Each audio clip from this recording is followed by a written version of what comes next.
नमस्कार, मैं रविश कुमार। जिन जिन लोगों ने जनधन योजना के तहत खाते नहीं खुलवाए हैं उन्हें जल्दी खुलवा लेना चाहिए। इससे 2 लाभ होंगे। देश की आबादी का ज्यादा से ज्यादा हिस्सा बैंक नेटवर्क में आ जाएगा और जब काले धन का हिस्सा बटेगा तो लेने के लिए सबके पास पहले से खाता रहेगा। इस मसले पर जिस तरह की कानूनी और राजनीतिक सक्रियता दिख रही है, अब उम्मीद की जानी चाहिए कि काला धन आएगा और आ गया तो हर व्यक्ति को 3-3 लाख रुपए मिलेंगे। भारत के प्रधानमंत्री नरेंद्र मोदी ने अपनी चुनावी रैलियों में यही वादा किया था। आ गया या यहीं से निकाल लिया गया तो काला धन ही असली जनधन बन जाएगा। क्योंकि काला धन कैसे आएगा, अब इसकी जांच की जिम्मेदारी सुप्रीम कोर्ट ने ले ली है। अदालत ने कहा है कि ब्लैक मनी कैसे वापस आएगी, जांच कैसे होगी, इसकी जिम्मेदारी हम लेते हैं। आपको खाताधारी लोगों की चिंता करने की जरूरत नहीं है, एसआईटी संभाल लेगी। एसआईटी हम अब काला धन लाने के मसले को सरकार पर नहीं छोड़ सकते, ये अदालत कह रही है। ऐसे तो यह हमारे समय में कभी आएगा ही नहीं।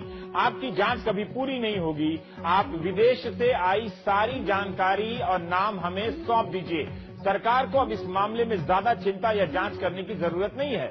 अदालत ने सरकार से उन सभी भारतीयों के खाते की जानकारी मांगी है जिनके विदेशी बैंकों में खाते हैं। केंद्र सरकार से कहा है कि आप ऐसे लोगों के लिए प्रोटेक्टिव अम्ब्रेला यानी हिंदी में बचाव की छतरी या ढाल कवच क्यों बन रहे हैं, क्यों बचा रहे हैं ऐसे लोगों को। सुप्रीम कोर्ट ने केंद्र सरकार की उस दलील को खारिज कर दिया कि विदेशी बैंकों में जमा लोगों के नाम जांच से पहले बताने पर विदेशी संधियों का उल्लंघन होगा, अंतर्राष्ट्रीय संधियों का।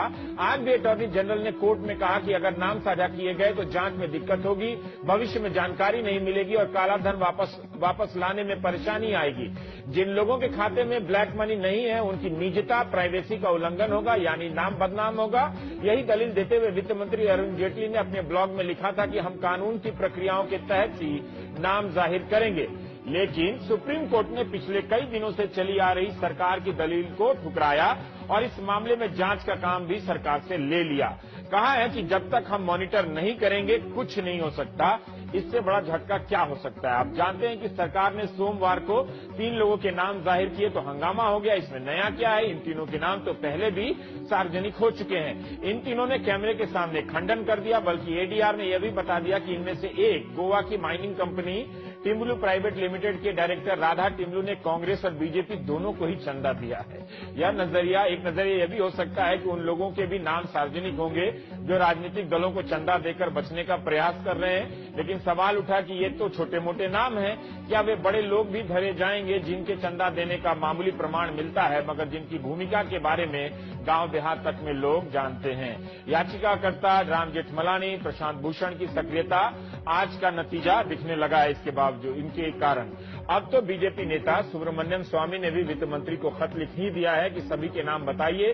अदालत ने इन तीनों की बात पर एक तरह से मुहर ही लगाई है। स्वामी ने यह भी कहा कि फ्रांस और जर्मनी ने तो अपने आप ये नाम भेजे हैं, सरकार क्या कर रही है मुझे नहीं पता।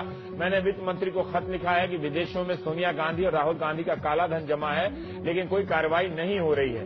भाजपा से निलंबित सदस्य राम जेठमलानी ने भी वित्त मंत्री को खत लिखा था कि आपने जिन 18 लोगों के नाम दिए उसमें हसन अली जैसे दलाल का नाम नहीं है, बहुत ही दुर्भाग्यपूर्ण है।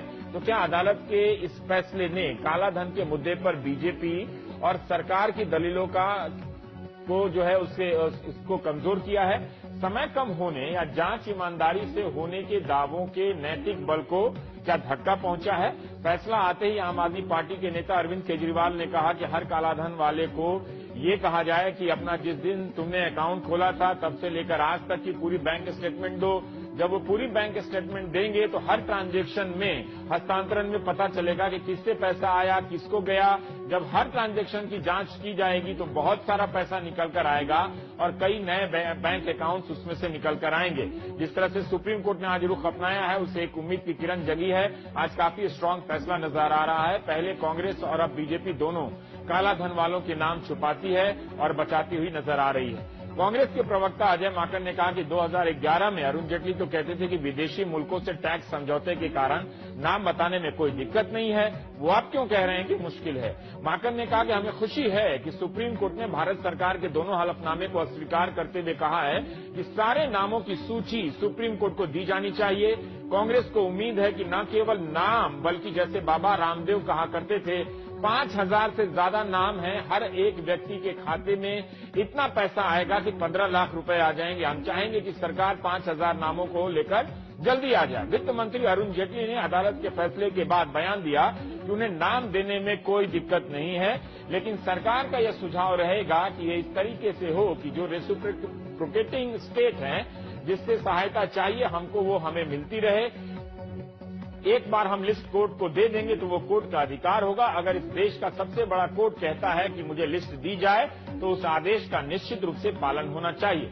जब हमने एसआईटी को दे दिया तो कोर्ट को क्यों नहीं देंगे? जितने नाम सरकार के पास हैं 100% वो अदालत के पास जाएगा। अरुण जेटली ने यह भी कहा कि बुधवार 10:30 बजे तक सरकार सभी नामों को अदालत के यहां जमा कर देगी। अदालत में सरकार के प्रति कोई गुस्सा नहीं था। विदेशों में खाता खोलना गैर कानूनी नहीं है, वो अपनी पुरानी दलीलों को दोहराते रहे।